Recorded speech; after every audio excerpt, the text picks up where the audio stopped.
안녕하세요. 비싼 분양가에 계약 포기가 속출하고 있답니다.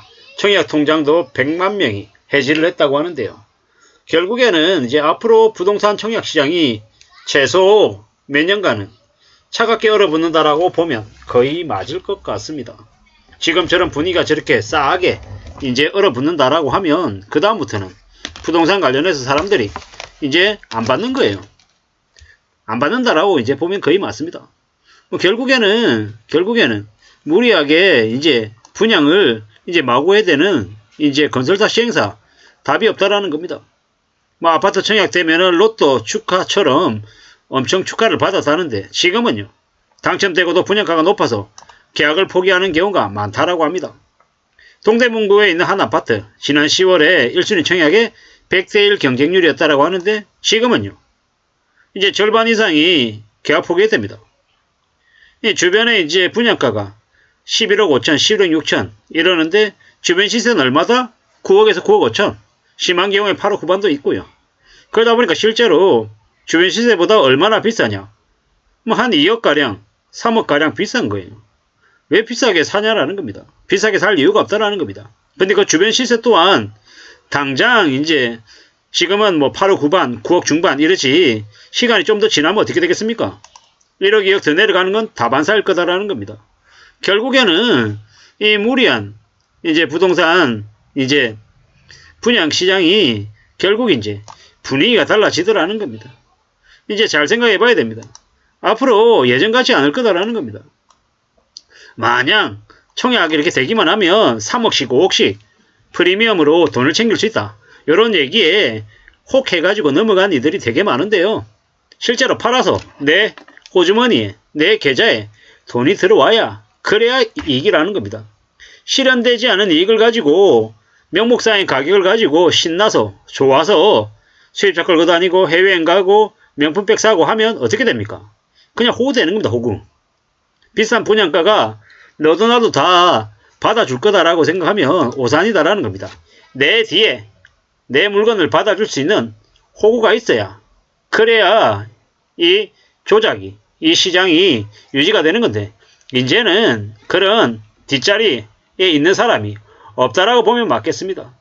정말로 잘 좀 찾아보고 생각하고 따져보고 움직여야 될 것 같습니다. 너무 수월하게 쉽게 돈을 번다라고 하는 환상에 착각에 취해 있던 사람들이 이제는 되게 어려운 일을 겪게 될 것이다 라고 보면 거의 맞겠습니다.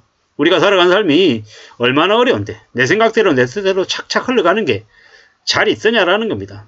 좀 더 두려워하고 좀 더 염려하고 좀 더 신중하게 뭔가를 살펴보고 움직이는 게 좋겠습니다. 가만히 있는데 누군가가 나에게 큰 돈을 안겨준다?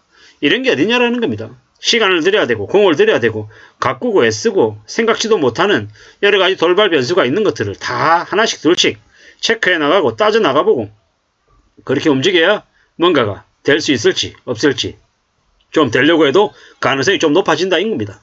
비싼 분양가를 아무 생각 없이 덜컥 매입해서 도장 찍고 난 다음에 계약하고 난 다음에 계약금 내고 나면 중도금 어떻게 할 것이고 잔금 어떻게 치를 거냐라는 겁니다.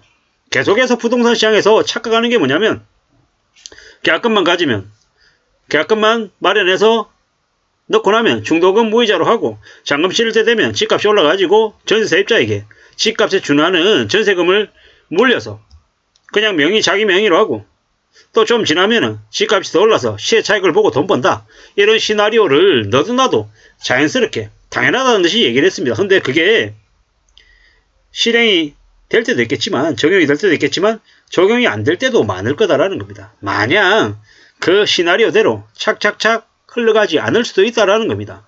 이번에는 저렇게 비싼 분양가에 분양을 받고 나면 그 시나리오가 곧바로 적용이 안 되죠. 게다가 중도금 어떻게 할 것이고 잔금 어떻게 처리할 거냐라는 겁니다. 저기 동대문구 답심리동에 답심리 저기 그쪽 지역에 30평대 아파트 11억 12억 주고 사서 지낼 수 있는 사람 몇이나 되냐라는 겁니다. 그 인근 주변에 새 아파트도 있고 낡은 아파트도 있고 좀 더 오래된 곳도 있고 선택지가 여러 가지입니다. 근데 그 중에서 제일 비싼 가격으로 분양되는 게 저 단지입니다. 말이 되냐라는 겁니다. 새 것이면 제일 좋고 분양가는 계속 올라간다 이런 말도 안 되는 소리에 혹해가지고 도장 찍으면 큰일 난다라는 겁니다. 앞으로 시간이 1년, 2년, 3년, 4년, 5년 시간이 지나면 어떻게 되겠습니까?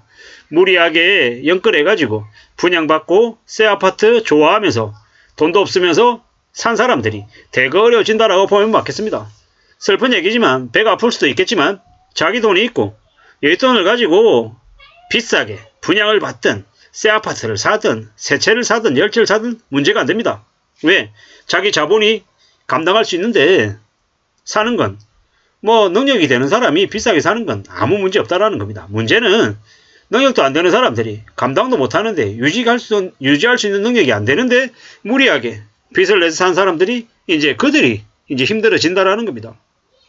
사는 게 문제가 아니다. 사고 난 이후에 유지할 수 있냐가 중요한 포인트다라고 봐야 될 것 같습니다.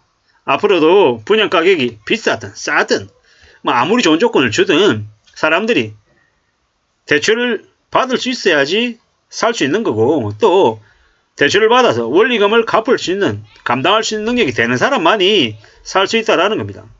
청약통장이 100만 명이나 해지가 된다는 게 무슨 의미겠습니까?